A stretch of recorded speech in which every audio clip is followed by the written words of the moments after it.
Hindi ako namili ng pasalubong kasi nga wala naman akong asawa eh. So ngayong araw na to guys, uuwi na nga pala kami tapos tulog si Kiori. Ito na yung pinaka-last na araw namin.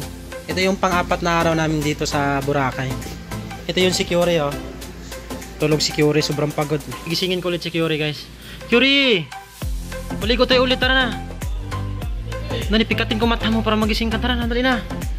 Gisingin mo si Kuya Libby. Kuya Kiori. Wake up Kuya Kiori. Wake up Kuya Kiori. And go to the mountain. Gising na ikaw. Okay lang ikaw?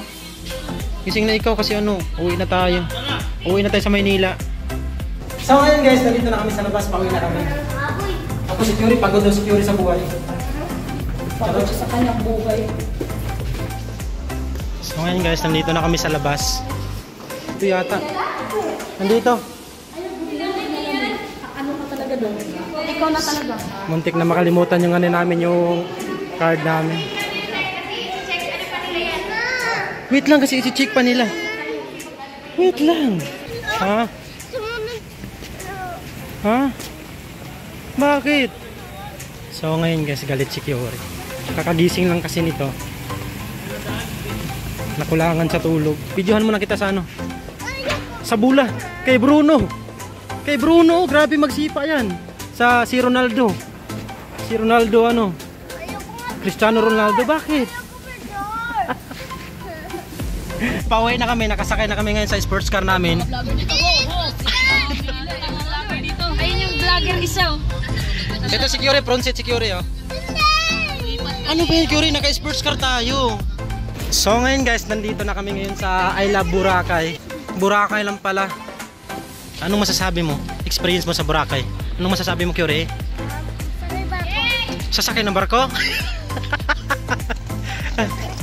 Sasakay sa airplane? Ah, yan yung masabi mo. Sige na, tara pa picture tayo, dali. Kaway ko. Basta kaway lang. Kaway, dali.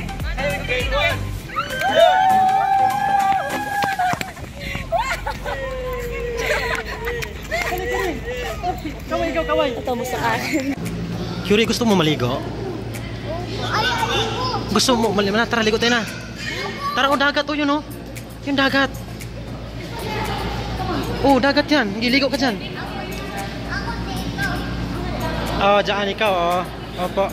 Nandito na kami sa sasakyan namin na barko. Yan yung sasakyan namin. Dito na kami sa, ano, nakasakay na kami. Yung mga ano na, pagkarating lang namin. Nandito na nga pala kami ngayon sa Kalibo, Aklan. Ayun, namili sila ng pasalubong. So, ako kasi guys, hindi ako namili ng pasalubong kasi nga wala naman akong asawa eh. Tsaka wala akong jowa. Tsaka wala rin akong kabit. Lapit daw ako doon, sabi ni Kiori.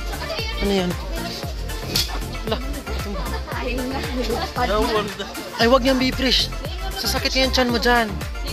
So ngayon guys, binilan ko si Kiori ng bifresh. Kasi nga, nasuka siya kanina. Tapos, gusto niyang kumain ng bifresh. Pinagbigyan ko na lang kasi nga umiiyak siya eh. Dito na kami sa aeroplano, pasakay na kami papuntang Maynila. Ito yung ano, ito yung airport ng Kalibo, Aklan. Dito kami ngayon sa loob ng aeroplano, guys.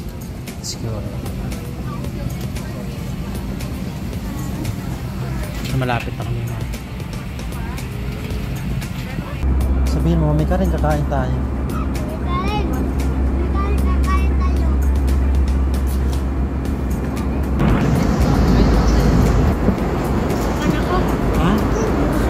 Huwag kang magsuka. Ate tayo magsuka daw si Kiori.